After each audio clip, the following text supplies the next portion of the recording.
So this year, 202 incidents in which four or more people were shot. I think the other one was talking about like mass shootings in like schools and shit. In the past 2 years, the U.S. crossed 200 mass shootings in mid-May, and in 2020 and 2019 didn't reach 200 until mid to late June. Between 2016 and 2018, the country passed 200 mass shootings in late July.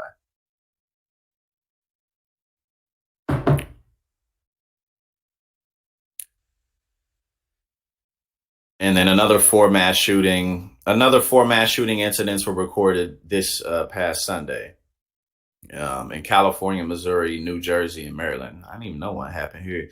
So again, like these are becoming so common that it's just like and still there's absolutely no rhetoric from the Republican Party. Um, Absolutely no rhetoric on what they're going to do about this, other than thoughts and prayers, and that we shouldn't make this political, even though it clearly is political. Um, and this was a good one too. Just to be clear, most mass shootings happen in the Bible Belt because we always just need to sprinkle a little bit more Jesus on the situation, and that's all it takes. It's not actually doing anything about access to weapons. Not passing common sense gun reform, none of that. Just pray a little bit. Apparently, God doesn't speak English because he's raining down more mass shootings upon us. So there appears to be some type of translation issue. It's that time again. The time when gun-loving, Bible-toting,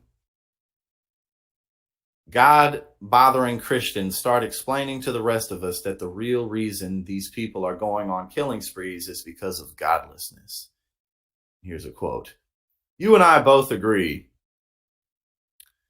that there is a mass shooting problem in America. We don't disagree on the issue. We do disagree on the solution. Godlessness, fatherlessness, education. And I don't know who this is, but even at the end of the day, like any type of Republican lawmaker who says stuff like this, godlessness, obviously, that doesn't have anything to do with it. Fatherlessness, well, what are you doing to help families out? What are you doing to help children in poverty? Nothing. Education, what are you doing to increase people's access to better education in this country? Absolutely nothing. Oh, and secular. Oh, he put godlessness, and then he also put secularism. But those two things pretty much mean the same. But yeah, so okay, so here's a map of mass shootings in 2023 in that Bible Belt.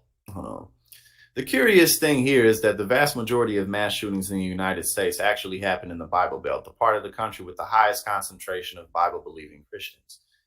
The areas of the country where people are significantly unlikely to have any homicidal atheist cooties rub off on them. Okay. We're not terribly well represented in prisons either. A 2021 report found that only 0.1% of people incarcerated in federal prisons identified as either being atheists or humanists. Oh, well, there you go. If we're not doing these crimes, if we're nowhere near where most of them are taking place, then how is this our fault? Also, if Christianity prevents crimes, then why are there more mass shootings in the Bible Belt? Number of deaths in 2023. I guess in the Bible Belt, but just in general, the East Coast is the most populated portion of the country. Other than California, the further west you go, it just gets relatively scarce. I mean, yeah. So, and then also too, like if secularism is a problem, then what's the solution? Forcing people to believe in your religion? Is that the solution? Because forcing people to believe in your religion, that typically doesn't go over very well. You know what I mean? And that's also highly un-American. But again, it's just interesting. Well, it's not even interesting. It's just like, what's the public going to do about this? You know what I'm saying? Like, what are we going to do about this? Because obviously, Republicans, goddamn show ain't going to do nothing about this. Democrats, they're more in favor of gun reform, obviously, but they don't fight as hard as they should. So at the end of the day, this really is going to boil down to what the people are going to do about it. Are we going to put better people in office? Are we going to hold these people accountable? Because if we don't, then nothing's going to change. Absolutely nothing. So now we'll watch this video of Roland Martin talking about Texas and again reiterating the fact that the Republican Party is really they're the biggest thing in the way. So here we go. The other thing is, as President Biden notes, we've seen this again.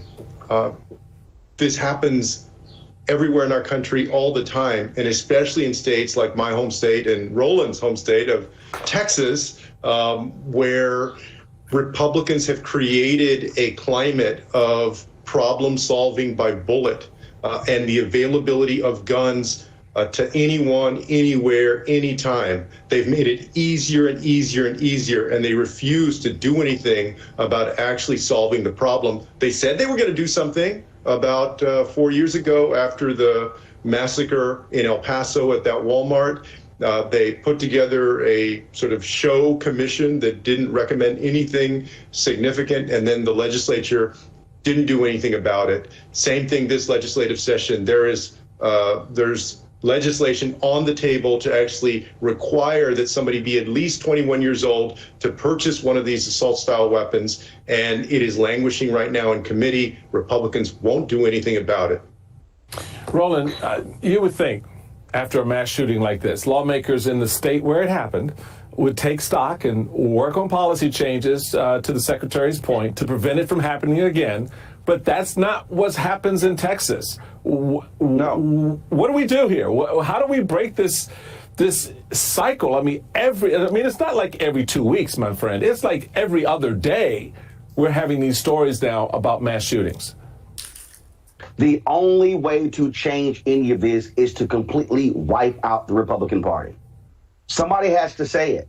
Greg Abbott, the governor, is sick and demented. He has literally done nothing. Lieutenant Governor Dan Patrick, the leadership, Republican leadership in the state, they literally have done nothing. They have ignored the Uvalde parents. I was at the Texas Capitol a few months ago where they were rallying there. They are not going to do it. Yeah, what was it? Yeah, Greg Abbott, he was and one of his responses to this was, well, actually, California, they look at their crime, don't look at our crime. Anything. But here's also what has to happen. People of conscience are going to have to stop sitting at home and saying, oh, we want something done. In the last election, 75% of all Texans under the age of 30 did not vote. And so the only way to change this is to move these people out of office. There is no other way.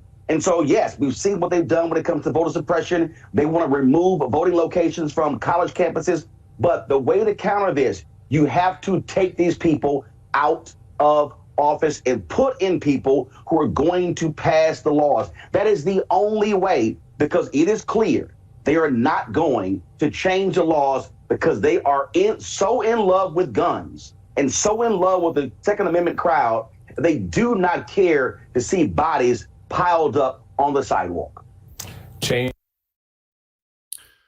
And, truthfully, honestly, centrist corporate Democrats will pass gun reform. And the reason I say that is because, it's such a low-hanging fruit issue. It's such a low-hanging fruit win. So, from that perspective, obviously, we want people in office who are, more progressive than a corporate centrist Democrat, clearly. But what I'm saying is that basically anyone who's not a Republican and not getting money from the NRA or anything similar is almost certainly to vote yes on gun reform. So it's true that we have to vote people out. It's true we have to get better people in office, but we have to find better candidates. You know what I'm saying? We have to find better candidates. And a lot of that's going to take individual work from ourselves, even, on a local level, at a community level. If there's people that who are interested in running or are running, support them if you believe in them. And that's really what it's going to take. But again, this is such a low hanging fruit issue that even, you know, your Nancy Pelosi's, the Chuck Schumer's, the most corporate of corporate Democrats, they're going to vote yes on gun reform because it's just an easy issue. It just is. Other than the gun lobby, absolutely no one's losing from it. You know what I'm saying? Other than the gun lobby, no one loses.